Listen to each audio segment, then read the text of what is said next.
Hello, welcome to a beautiful day here at Longmeadow and a brand new series of Gardener's World. The sun is shining and of course everything is responding. The birds are singing, the flowers are growing at last and looking fantastic, and a real feeling of hope of what's to come. And also a feeling that we need to crack on with those winter jobs and finish them up. And that includes pruning. Pruning any kind of deciduous tree or shrub is something you do need to get on with now, because of course you don't want to disturb nesting birds. These are lime trees, not the limes that you eat, but Tilia cordata, small leaf lime. And they're pleached. And what that means essentially is we've got bare trunks and then a kind of hedge with this massive growth.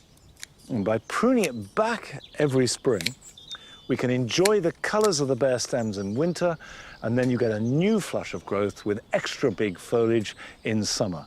But it is a job that I need to do and do now. And it's not just pruning, of course. Masses to be getting on with at this time of year. Coming up on today's programme, Frances meets a couple who've used their passion for salvaged material to help create their unique and beautiful garden. What you can't avoid is these amazing structures. Oh. Is this one of your creations, Sandy? Yes, that's it was an old cow feeder, so we've ended up with lots of bits of junk. We travel to London to visit a gardener who's created a full sanctuary on his balcony. In terms of the colour scheme, I would love to have a really tasteful garden where a lot of thought had gone into it, but it's more of a tutti-frutti vibe where we just put as much in as possible. Adam visits the Isle of Wight to discover how the team at Ventnor Botanic Garden are adjusting their gardening practices in the face of our changing climate.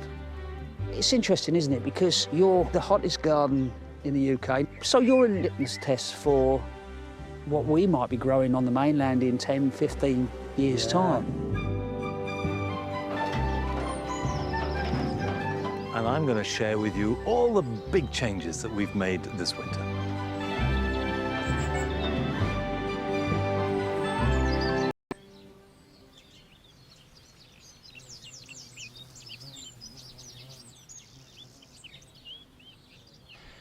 I said we've had big changes here, but actually here in the spring garden, we've done pretty well nothing at all, because this performs year in, year out. Starts in January with the snowdrops, and now you can see the hellebores and the daffodils are coming through, and there'll be muscarium pulmonaria, and then we'll get the tulips.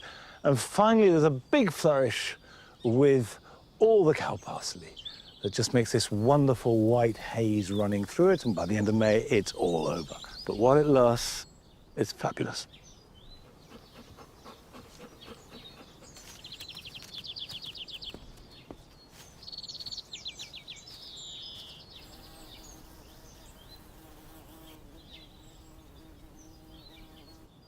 Now, it may not seem like a big thing, but we have increased the width of these paths. It took a lot of work. It was quite a big project, but it's brilliant. It means we can bring wider wheelbarrows down, but also we've dug up the strips of soil either side of them, and so the borders are bigger. And that means more planting, and of course I'll share that with you in the coming weeks. However, more dramatic, much more dramatic, is that we have cut down apple trees. Now that may seem pretty radical or even very destructive, but there is good thinking behind it. When I planted the orchard, which was back in 1996, 97, I had this idea of great big trees covered with blossom and then fruit. And I thought it would be like a sort of fruity wood. And the idea was really good, but the reality wasn't so practical, because great big trees carry a huge amount of apples, really high up, so we couldn't reach them to pick them. Also, the shade from these big trees meant that these borders were really suffering. So what we've done is we've taken down the 7 apple trees that were working least well for us, and all the others we've dramatically pruned, halved them. So we're going to get half the amount of apples as a result, and also they'll be lower down so we can reach them. And of course, it means that the beds below the trees get much more light. However, even that isn't the biggest thing that's happened in the garden this winter.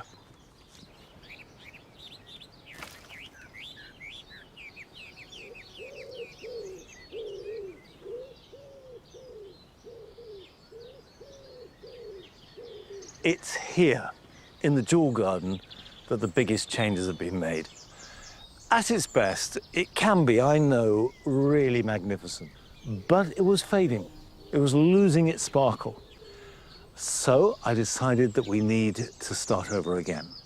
This winter, we've taken out as many plants as we possibly can. The next thing we've done is put in more structure. These fantastic hornbeam balls. We've made obelisks to take a rambling rose there, and then there's another one on this side. And we'll bring the planting back, reusing as much as possible. And today, I'm going to be planting a rose to go up this obelisk.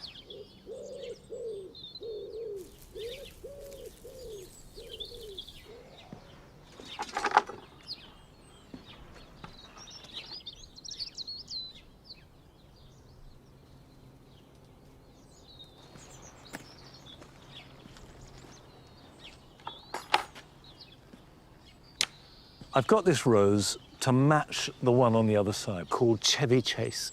Got a mass of red flowers, and it flowers for a long time, which is unusual because that is a rambling rose. A rambling rose tends to only flower once with lots of small flowers produced on the previous year's wood.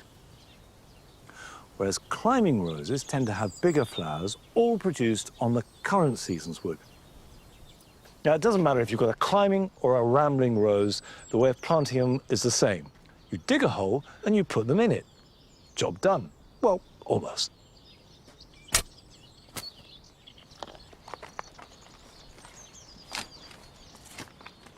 I'm digging quite a deep hole because the roots are quite substantial. This is a bare root rose, which is why I've got it in a bucket of water. Now, roses should always be planted deeper than they come in the pot. This is the graft, and this is the rootstock. This tells you how it grows. This tells you how it flowers. I like to plant it so that that is about an inch below the soil, and that will stop root rot and also reduce suckers. That's about right, almost perfect. So hold that in position and then get the soil around it. You don't need to add any extra goodness to the soil, because if you do, you're just encouraging the roots to stay in the planting hole. Roses are tough, particularly rambling roses.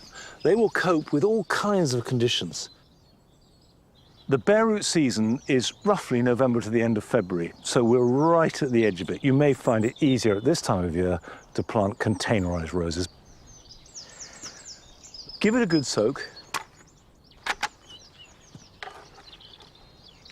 Always water any plant when you put it in, but particularly a woody plant like this. Now, remember, this is a rambler, so all the new growth this year will have not a single flower on it. That doesn't matter. We're just establishing it, train it to work it round the obelisk, and then next year it will start to flower, and in year 3, it should be magnificent. We're going to Wiltshire now, to Melksham, where a couple have combined the knowledge and experience of horticulture and agriculture to create rather a wonderful garden.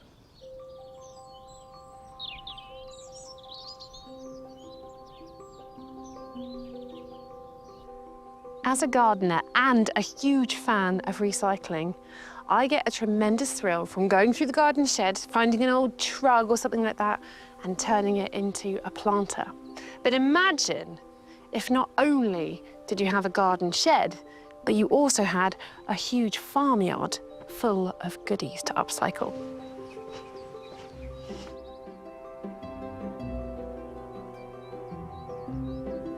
Lorraine McFarlane and her husband Sandy moved into their tied cottage 45 years ago. She is the gardener, and Sandy is a retired farm manager. They've made a glorious and diverse garden with lots of recycling. It's quite a big project. How did you approach that from the beginning? We couldn't afford to go out and buy masses and masses of plants and stuff.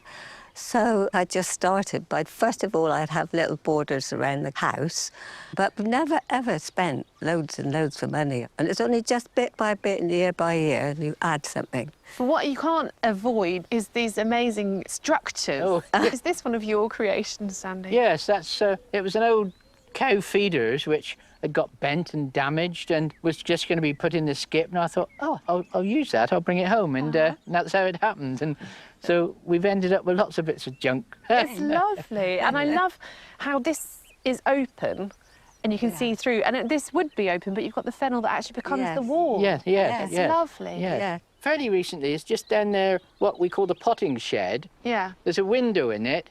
Right. Which is actually somebody's shower door. And that was on the side of the road in the gateway, Really? yes. Yes. Oh, wow. And now it's a window. I did have to knock a hole in the wall first. Oh, well, you know. To make it,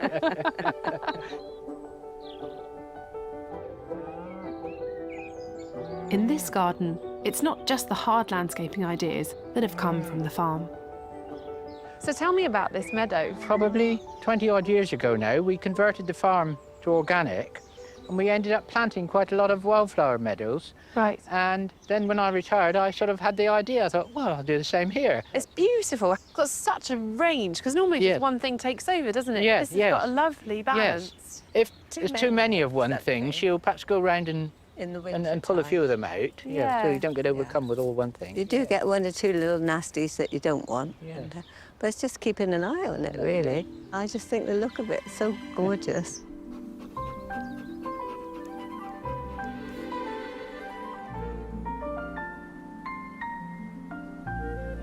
Lorraine is incredibly humble about her planting and her creative eye. This garden feels so gentle and artful. The lovely thing in this garden is that these recycled elements have lost their original purpose and been turned instead into sculpture. So here we have a fence panel that's got no additional fence. There's a pergola that, rather than housing seats, houses a birch tree and underplanting, and an archway that is not leading you anywhere, but actually is just within the bed and having climbers sprawling over it. And it's so beautifully creative. I really love it. It's helped by the structural topiary and the backdrop of the woodland that Lorraine planted. That foliage really brings this forward and allows you to see this area at its absolute best.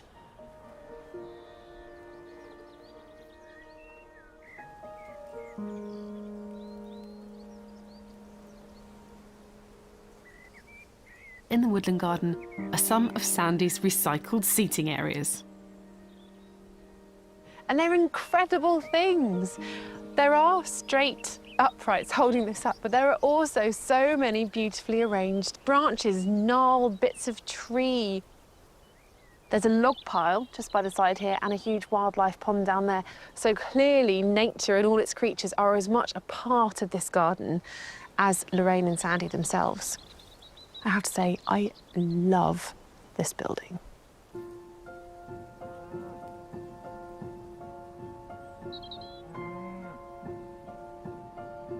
Next to it is the most handsome dead hedge I have ever seen.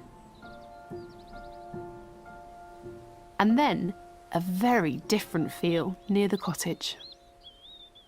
Lorraine said that when they first moved into the house, this was tarmac right up to the front door, and it meant that Sandy would drive his truck and park it right outside the window, which she didn't like. So her solution was to remove the tarmac and instead plant up this gravel garden. It looks beautiful on its own, but it also really puts the house in this amazing setting. The planting is so lovely as well. This Spanish broom is just a glorious tree, but also the scent coming off it is incredible. I want one, quite honestly. It's beautiful. And then giant oak grass, Stipa gigantea. This is one of my favourite grasses, but you need quite a lot of space to grow them well. They need to sit on their own and not be encroached on by too many other plants. So here, they're perfect. And actually, that's the key to any gravel garden, is to give the plants room. So there's alpines here, there's thymes, there's lavenders, and everything has space to breathe.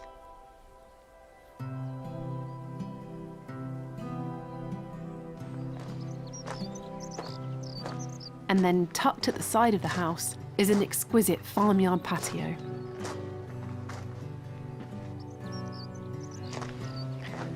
These have got to be some of the most magnificent containers I've ever seen. They're actually the bottoms of the cattle feeders that Sandy used to make the pergola. They're enormous and they're filled with plants. And the plant choices of Lorraine's have really set them off. So silver-leafed formium with silver-leafed echeverias and sempervivums, and then the same form but a different colour in the Aeonium Schwarzkopf. But what's really nice is that things that you wouldn't expect, like this cyperus, which is a bog plant, and then this lady's bedstraw, which is a wild flower, have been left to grow, and they really soften that hard metal structure. It looks beautiful with these little tables with succulents in higgledy-piggledy pots. It just looks so tasteful, and yet all probably cost very, very little.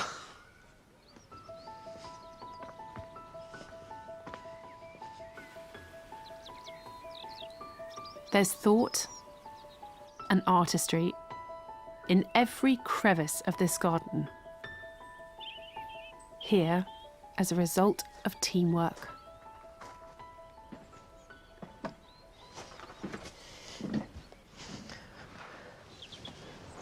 When Sandy and Lorraine first got here, the garden was very much Lorraine's and the farm was Sandy's. And it's lovely to see that now this garden is shared. They both do it. And Lorraine said to me that Sandy didn't even know how creative he was until he started doing all of this stuff. And isn't it lovely to learn that about yourself and about each other after all of those years?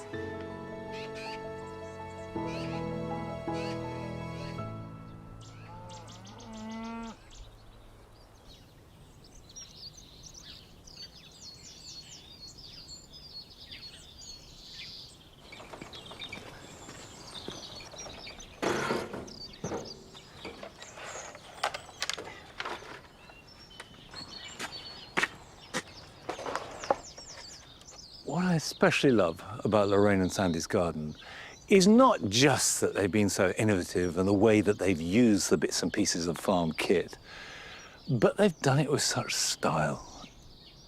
Now, I've got a couple of pots here on the mound that I didn't plant up with bulbs, and I want some colour in here to see me through while the rest of the bulbs come through, and then I can replace it in summer. And what I've chosen for that are very simple plants, starting with primulas. Now, I love the native primrose, Primula vulgaris, but I think it looks best in a natural setting, not necessarily when potted up. And this is where all the bred varieties come in, and primulas are incredibly promiscuous. You get every shade of colour, and here in the mound, we've got a colour theme of pale yellow and blue. Now, this has been bred. It's a variety called Heritage, and it's perfect because it's a little bit bigger than the native primrose, a little bit stronger, which will work well in a pot, but also it's got that lovely straight primrose yellow and then the egg yolk middle. And I'm going to match that up with a blue. Now, this is Viola Picardy Blue, and the softness of it is absolutely ideal. If I hold these two together, you can see they've got the same tone. You've got the pale blue and the pale yellow, the pastel colours, and yet, on a lovely clear day like this, they sing out. I'm also going to use this. This is a viola called Boughton Blue. The Picardy Blue will carry us through the next month or so, then these will kick in and will keep the display going until summer. When you've got a pot that you've been growing in for the previous year, it's tempting to use the same compost, but a lot of the goodness will be gone. So I'm going to empty out about a third of that.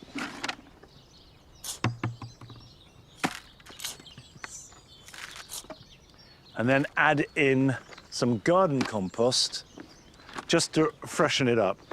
So this is good Longmeadow compost. Add that in.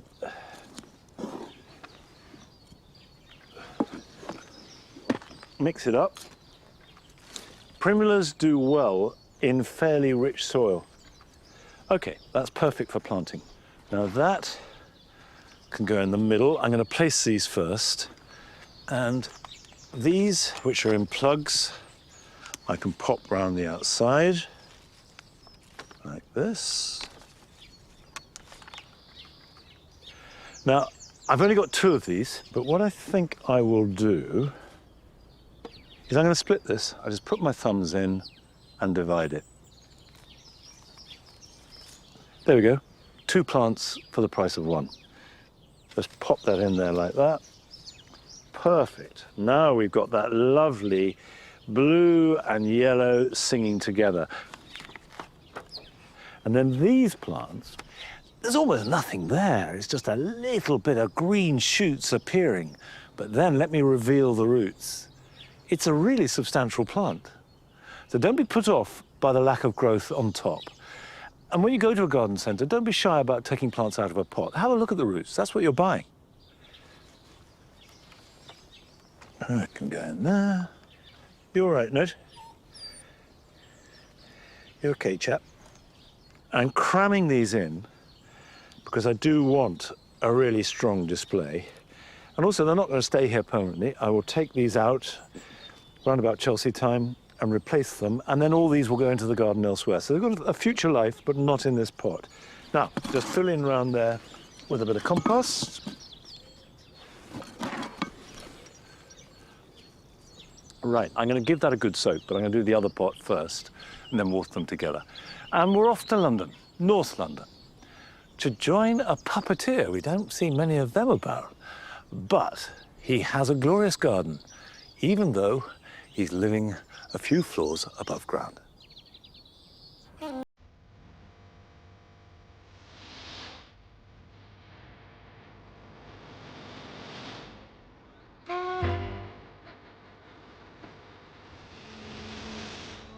Welcome to my balcony.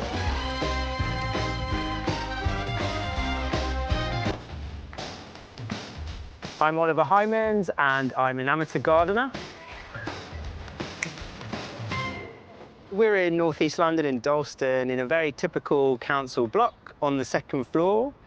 We moved in and it was completely bare, the balcony. There was a bit of junk lying down that end and there was absolutely no planting. We started by adding in some pots hanging on the wall behind me and slowly over the years we've added more and more and more until, as you can see, things have got a little bit out of hand.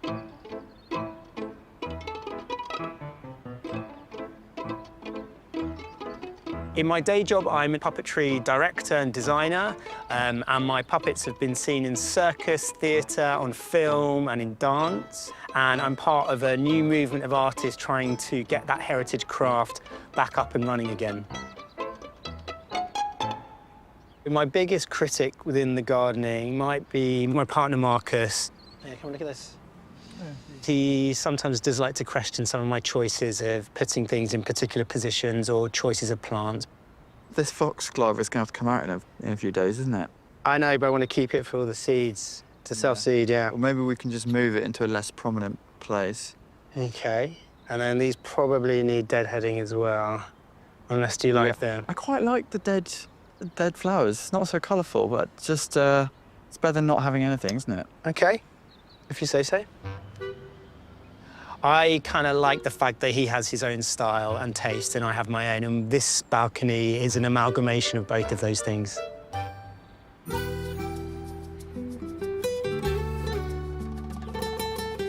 So we've gone for a bit of a Mediterranean vibe.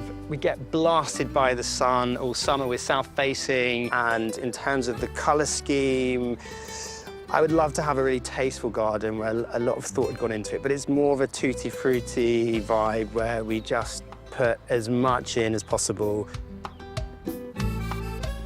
This area, we call it the plant theatre. We have the lovely red geraniums hanging on the wall, but then we've got this wall of plants that just sort of organically look like they're growing up into the top of the balcony. It's quite a fun area because every year I sort of try different things. The great thing is it's all pots, so you can just move stuff around to change up the look of it. Really love this red dahlia here. It's got such a lovely colour. And although it does take up probably, I would say, about 1/6 of our balcony, it does give you that one area that feels like you have a sort of border effect. The grapevine started from a very small plant. It loves the sun, but one of the challenges here, we have an overhang. So depending on how hot and how sunny the summer's been, it will grow at different rates. A few years ago, we got a massive fruit bowl filled with delicious grapes. Last year, not so good, unfortunately. We do have a couple of bunches already growing here. I think they're going to be quite a good crop this year.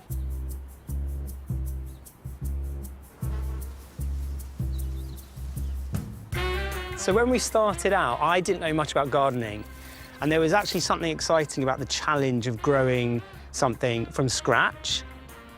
We've got some teasels scattered all the way down, right at the end. Planted them quite a few years ago now, and they've self-seeded, which is really exciting in a balcony as small as this, that you can create that sense that the garden has a life of its own. Our 3 top tips for balcony garden. Number 1, try and get as big as pots as you can manage, just to limit the amount of times you have to water. Number 2, grow things that you love. Don't limit yourself just to things that are supposedly good for balconies, because chances are they may be great. And finally, try and grow things from seed. And even better, take cuttings from friends so you can grow it all at home and save a bit of money. Cheers. Even though the space is small, at the end of a long day, the opportunity to sit here, enjoy this theatre of plants that we've been able to create, but also just take in the views of London. I would encourage anybody with a small space to just try it out. You're going to learn, and you're going to find the things that you love the most about creating a small garden like this.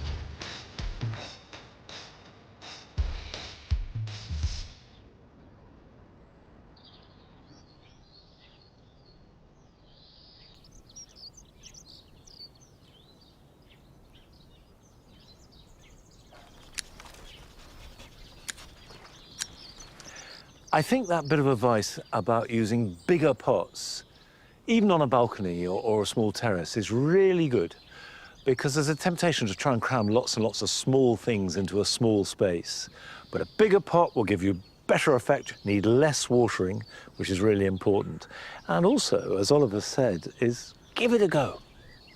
Of course, before adding any pots, do make sure that your balcony can take the extra weight. Now, I started pruning the roses in February. I'd given them a once-over in September with a pair of shears, and we just cut them back so they don't get wind rock in winter. And then from February onwards, I go through them all and just take stock, taking them back by about a third or a quarter and opening them out, getting rid of anything that's crossing or old or damaged, setting it up so the new growth will grow well and strongly, and of course that will carry this year's flowers. And the prunings need not be wasted. I put them over the top of all our pots that contain tulips, and that deters birds, squirrels, rats and mice from digging away and trying to get the bulbs. And then as the bulbs appear, we take away all those pruned pieces, burn them, put the ash on the compost heap, so everything is used and recycled. Now, still to come on today's programme. Adam visits Ventnor Botanic Garden and sees what adaptations they've had to make to their gardening as a result of climate change. If you look a little bit deeper in there, there's actually a tender banana. They leave it, don't cover it up, and it comes back every year. In 10, 15 years' time, this could be my garden. And we meet a gardener who has turned a concrete slab into a dream garden.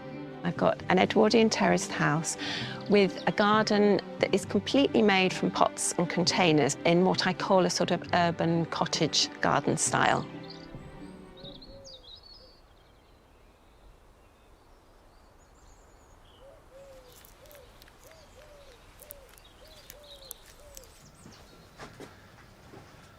One of the things that I love about this time of year is that it's really intensive seed sowing time. Almost anything that you can grow from seed can be sown now, whether it's tender annuals, vegetables, even cabbages ready for next winter. If you sow them now, they'll be really good. Now, I'm sowing tomatoes today. I tend to grow my tomatoes in the greenhouse, but I also like to have some outside too. So I've got 3 varieties here. We've got a beefsteak variety, which is Costoluto Fiorentino. They're absolutely delicious, but they do need a bit more heat, so I'm going to grow these in a greenhouse. I've got Gardener's Delight, which is a really good variety if you've not grown tomatoes before. And this I will grow outside and inside. They're a really good all-round tomato. And finally, Tigerella, which is an earlier one. Doesn't matter what variety you have, they're grown in exactly the same way. You need a seed tray, some compost,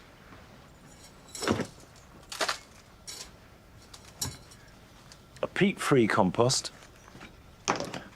and let's start with Tigerella. Now I'm going to use this, but a pencil does the job just as well. And just lick the end, and that means that you can pick up a seed, there we go, and then you can place it where you want. The more space, the more light, the more nutrition they have, the better they'll grow.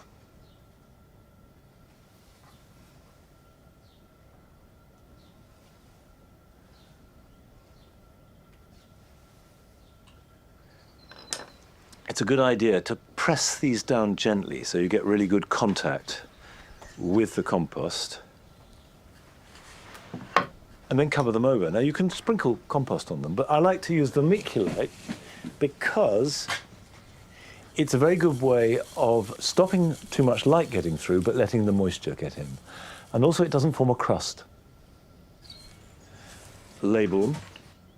Now, they will need watering, and then you put that in a hot place, and the combination of the dampness and the heat, the seeds will germinate. One way to water it is with a watering can from above. The slight disadvantage with that is there's a risk that the top layer will get watered, but the bottom will remain dry. And then as the roots grow, they'll go into dry compost.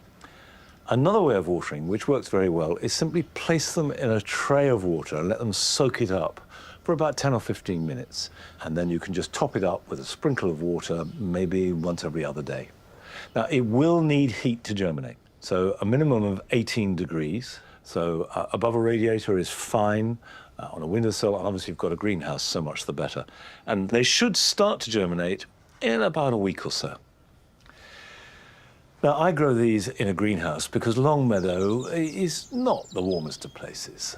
But more and more people can grow tomatoes outside, and we're all adapting to the way that the climate is affecting us. And Adam is taking a look at the way that gardeners are reacting and coping. And he starts off by going to one of our most southerly gardens in the UK.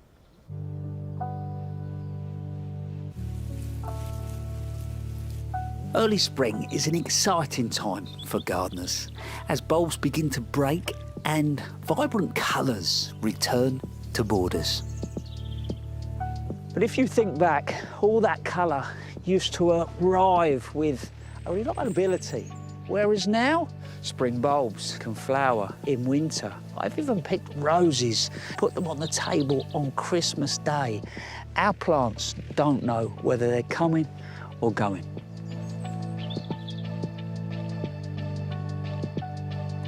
There's estimated to be 30 million gardens in the UK, and they're all being affected by a changing climate.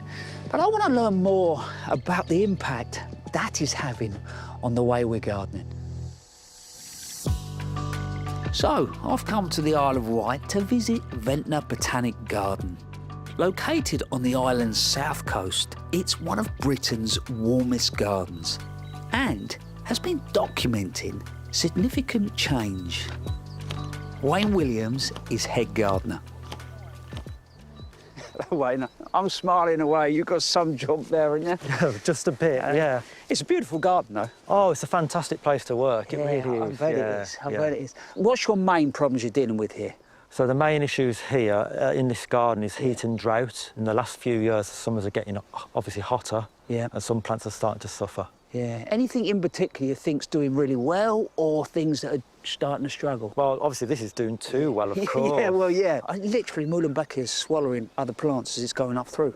I mean, it's normally a pot plant growing inside as a house plant, but here it is becoming quite invasive, really.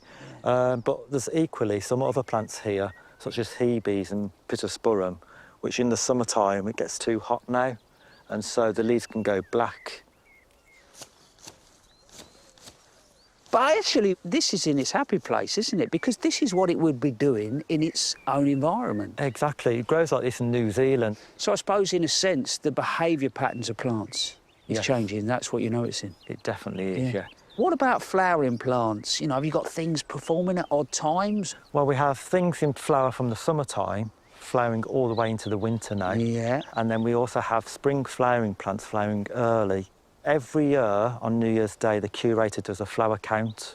This year it was 216 in flower on New Year's Day. Wow, 216 flowers on New Year's Day. Yeah. How many of those do you think were meant to be there, roughly? About 10% or so, something like that, yeah. That's amazing but scary at the same time. Oh, it is, really is.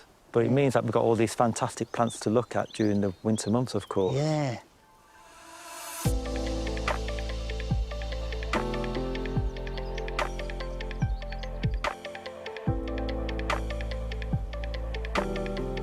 So, Wayne, French lavender, did it make the list? It certainly did. So that was flowering just after Christmas? Yeah, and as you can see, it's covered in flowers Yeah. now, and also flower buds. I mean, it's just non-stop. Yeah, it has got some new Amazing. stuff.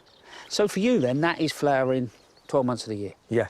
It's flowering, it's performing, it's taking nutrients and moisture out of the ground. So, Yeah. you know, does it get extra food? Yeah, we do have to feed plants extra, obviously, if they keep continuously flowering, because it does almost exhaust them, really, over time. It's interesting, isn't it? Because you're the hottest garden in the UK, not that Yes. it feels like that today. No, not today. So you're a litmus test for what we might be growing on the mainland in 10, 15 years' Yeah, time. yeah. Are you constantly experimenting? We certainly are. So we've actually got an aloe arborescens, a tree aloe, which is tender, Yeah. normally grown under glass on the mainland, and that's in full bloom outside. So that's flowering now. It is, yeah. It's absolutely stunning. Wow. Yeah. We more or less learned to garden with a rule book. Yes. What have you done with yours? Threw out the window. Yeah, I'd have. Yeah. And, you yeah. know, now reactive. Definitely, yeah. So we're watching the plants constantly, making notes and adjusting to that. Yeah.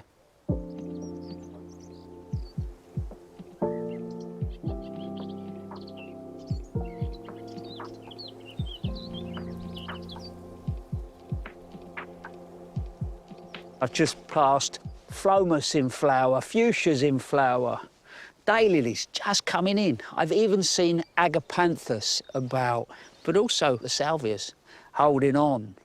But the one big thing that jumps out, it's not all about that temperature. If I get in the car, about 3 hours north of here, on the east of the country, is my garden, which is dry, very much like this. So if I look at these plants and I'm thinking 10, 15, 20 years' time, yes, this is what might be happening in my garden. But at the same time, if I'm on the west of the country and it's wet but warmer, then that's a completely different group of plants. So, these cannas, we do leave cannas out in dry parts of the country, southeast, but they do tend to want a bit of mulching. Whereas these are fine and have been left here for absolutely years. Me, at home, I couldn't do that at the moment. And if you look a little bit deeper in there, there's actually a tender banana. That's an inseti, and they leave it, don't cover it up, and it comes back every year. In 10, 15 years' time, this could be my garden.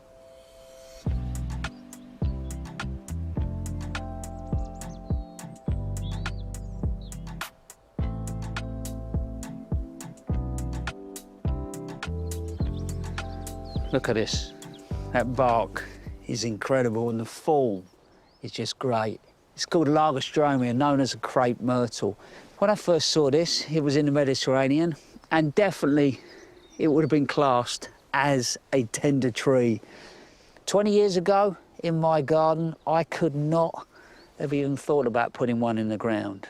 But a couple of years ago, I bought one and took a gamble. Then it has absolutely flown. Dealt with one really cold winter. Admittedly, I've got those dry conditions.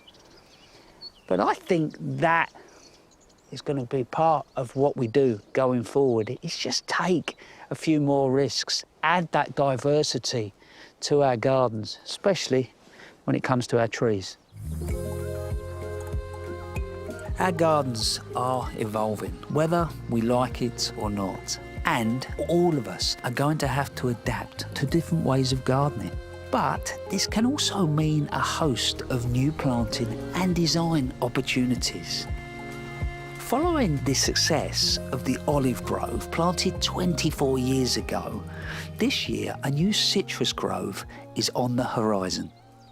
Wayne, that is not something that I ever thought I would see in the UK. Yeah, it's pretty amazing, isn't it? I know. So we're going to plant many more in this area and the bank beside us, and we're going to be planting what we believe is the UK's first citrus grove.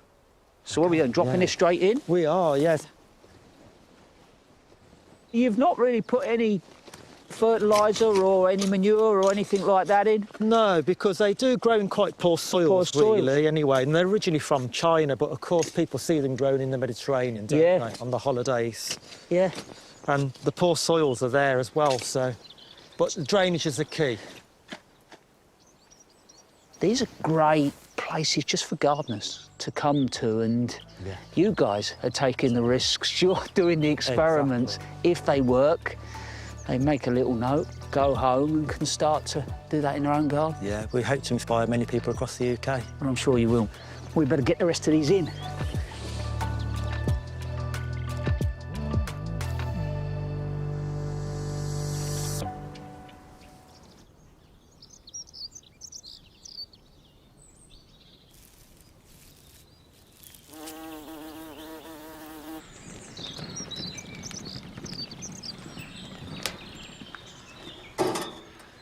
As I watched that, I increasingly thought that garden is about as different to here at Longmeadow as you could possibly conceive. It's only about 120 miles away from here. But it could be 1,000 miles because the weather has generally got much wetter here. We're now flooding 4 or 5 times a year. So it's changing and affecting us in different ways. And this is what Adam's going to be looking at. And how to make the best of it, not just how to survive. Now, I've got a clematis here that I'm going to give a big change to because I want to dig it out, move it, and put something else in its place. Now, I would point out this is a group 3 clematis. That means it doesn't start to flower till June at the earliest and produces a mass of small flowers in late summer and sometimes into autumn. Group 1 clematis are those that flower now, and group 2 in between. Only group 3 can be moved now. And if you're not sure which they are, don't do it. Now, to move it, I need to cut it back. But now is a really good time to prune late flowering clematis anyway, because they produce all their flowers on new growth. Be brave and go right back down to a low bud.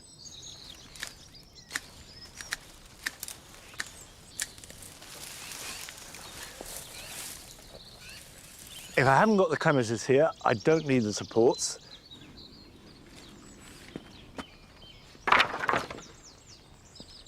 I've got a number of different pots. I'm not quite sure how big the root system will be, so I've got pots of different sizes ready for that. I've got some potting compost, which I've added extra garden compost to make it feel at home. If you know where it wants to go, just take it straight across, otherwise pot it up and look after it. Clematis roots are quite substantial. So I need to take out obviously as much root as possible because that will do least damage to the plant.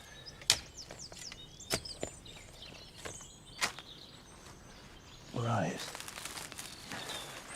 I'm going to need the biggest pot I've got. I'm going to put some soil in the bottom.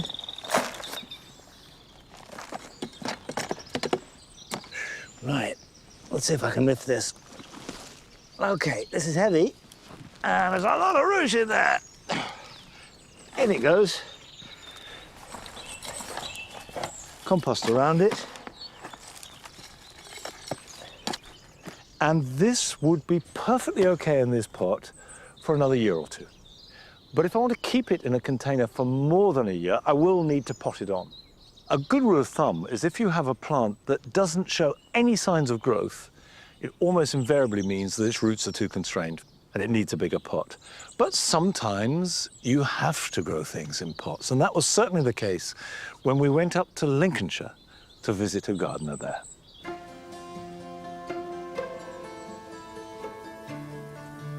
I didn't know that I could make a lovely garden. When I step in, the novelty never wears off. Lots of colour, plants which brushed my arms and legs. I'm really, really thrilled with how it's turned out.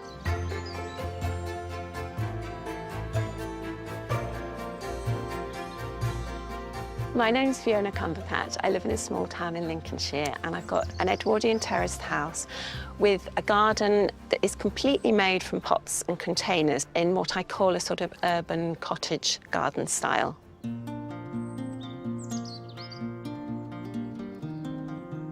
When we moved into the house, we wanted to create a kitchen extension with bifold doors. I thought, yes, that would be great. We'll be overlooking the garden. It is only 12 by 5 metres. I'll make big flower beds, and it will be just lovely to sit in there winter or summer. Then we were delivered a bit of a bombshell from the builder, which was that there was no soil. It was layers and layers of concrete. There was a clay pit underneath, so even if you did bore through, he said it's just rubbish. I was really gutted, devastated, because I thought we've created these huge doors with a view, but we're looking out on concrete. I didn't know what I was going to be able to do, and it has surpassed my expectations, and in a much shorter time than I thought as well.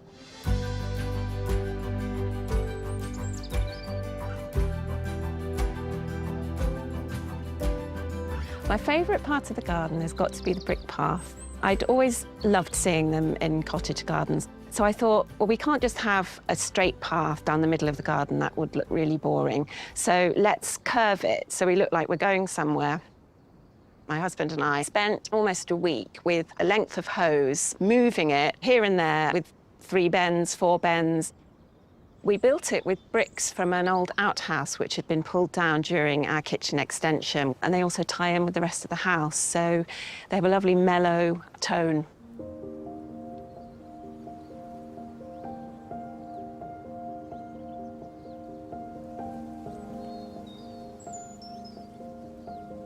Even in a small garden, I wanted to create different areas, and I knew that should be possible using the path and then plants to screen off different areas. For example, we've got some bamboo that screened off part of the garden.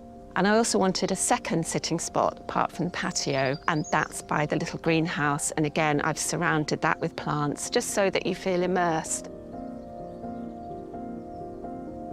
I'm always looking for ways to garden on a budget, and there were lots of ways I've done that. This is my car boot corner.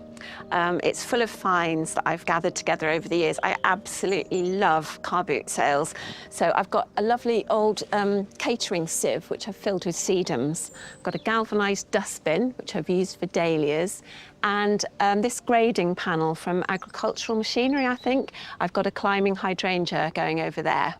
My family are very used to me rolling up with a boot full of rubbish.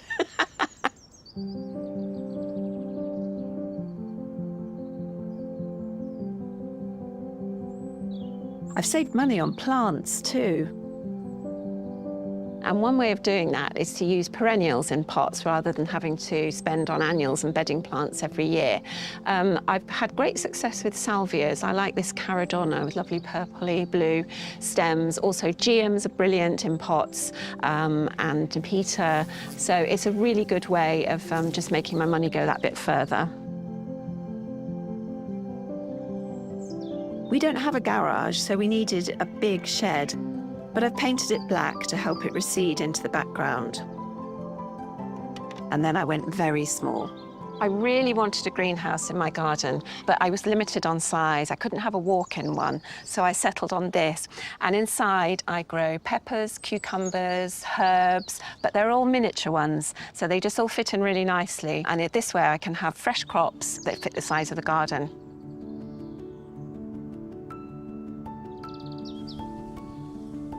I wanted to find a way to soften these rather unattractive brick walls that we inherited. So I've chosen plants that will form a screen. I've got grasses, miscanthus, I've got cupid's darts and trees. They create texture, just basically to blur the boundary and keep your eye in the garden.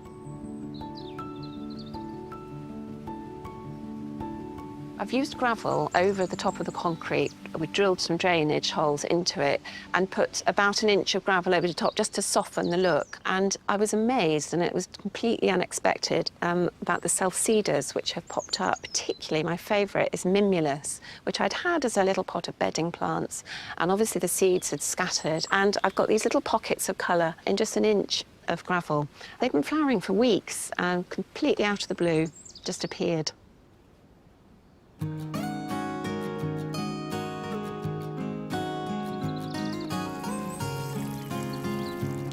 While I've been making this garden, we've uncovered some old cine footage of my great-grandfather. He lived in a small terraced house with a yard with his wife and 8 children. He was a champion chrysanthemum grower. People came from stately homes to buy his chrysanthemums, and his backyard was just filled with the most giant greenhouse, and he would spend hours out there with his pipe and his dog Jip, just growing these incredible plants. So I think it's really lovely that my great-grandfather and I both had modest spaces, terraced houses with a yard, and he created this greenhouse full of colour, and I've done the same thing. I've created my own haven. So it's a nice link across the generations.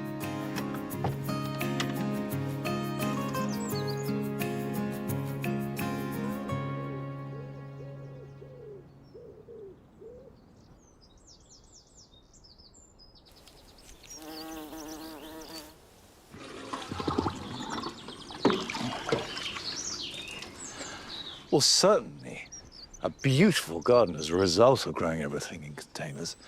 But I do know some people will be thinking, well, that's an awful lot of watering.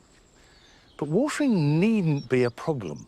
I remember visiting a man who had a wonderful roof garden, and he had no irrigation system. And I asked him why, and he said, because watering is my main interaction with the garden.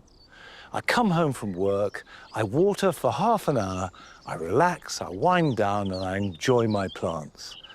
And I've always remembered that, and actually I realized that I like watering too.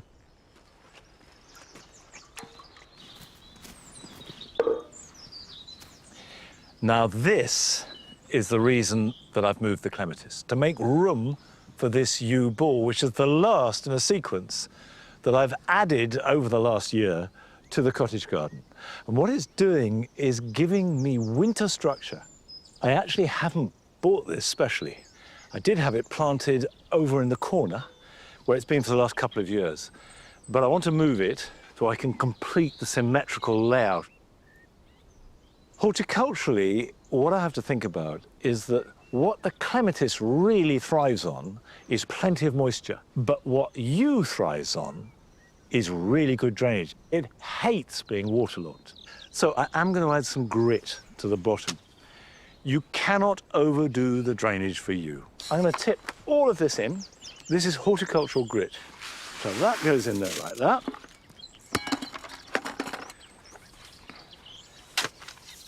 Mix it in. That guarantees that the roots won't sit in water. Okay, out you come.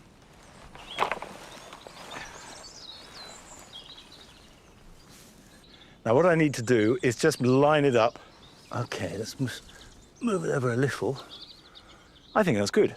So, the next thing to do is to check the level. I want to make sure that the top of the roots of the plant is above the soil level of the ground. Again, that's to do with drainage. Yep, that's fine. This is a very good time to move any evergreen. Really, between now and the end of April is the perfect moment because the soil is warming up, it hasn't started to grow, so it's not making demands on the roots. And like everything that you move, it'll grow very slowly in the first year, so don't worry about that. But then once it gets established, it'll take off.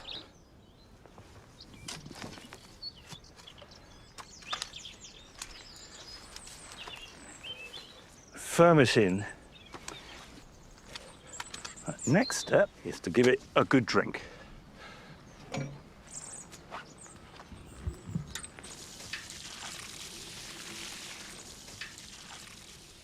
I'm really pleased about that because that completes a job that I've been wanting to get on with for ages.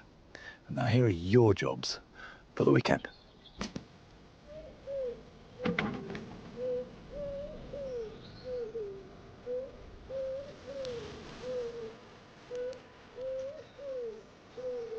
I think one of the most important jobs you can do at this time of year is to mulch any bare soil.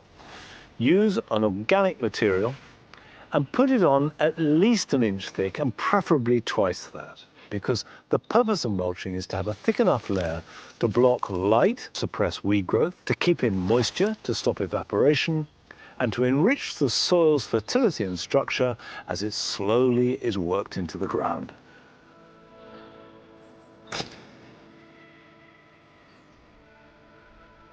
This is not one of the most glamorous gardening jobs, but now is a really good time to tackle perennial weeds, especially those in your borders. Dig them out with a fork, getting as much root as possible. And then, when you've gathered them up, if you've got a good composting system, they will compost. But if you're in doubt, bag them up and then take them to your local green waste.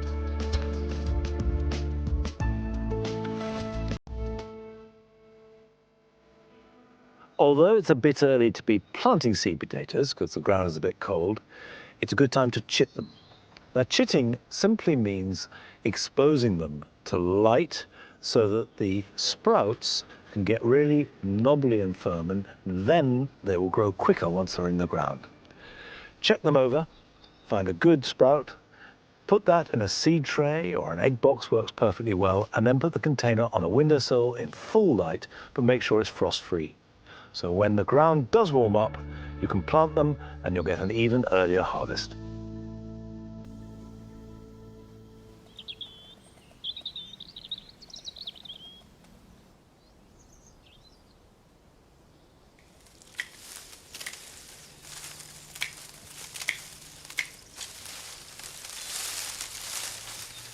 One of the seasonal jobs for this time of year is cutting back all the grasses. This is something you can do anytime from the middle of February, but it does want to be done before the new growth comes through, or at least as soon as you see new growth. So all the lovely old tawny-coloured stems that have looked so good over the winter, cut them back, and then they can be taken away and added to the compost heap, or you can chop them up and just leave them on the ground as mulch. However, that's only for deciduous grasses. Where you have evergreen grasses, and we've got a steeper here, just take out any loose material, any dead material like that to freshen it up. I find using the fingers works perfectly well. But don't at this stage divide grasses or add new ones. The ground's too cold and they really don't like sitting in cold ground. Wait until the ground warms up, which I think will be at least till mid-April and maybe even mid-May. So be patient on that front. And of course, the great thing about grasses are when the new growth comes through in May and June, it looks fantastically fresh and vibrant. In high summer, they're noble, and in autumn, they are majestic. They do an awful lot of work for the garden. But no longer today, I'm afraid, because that's it. I will see you back here at Longmeadow next week at 8 o'clock. So until then, bye-bye. Thank you.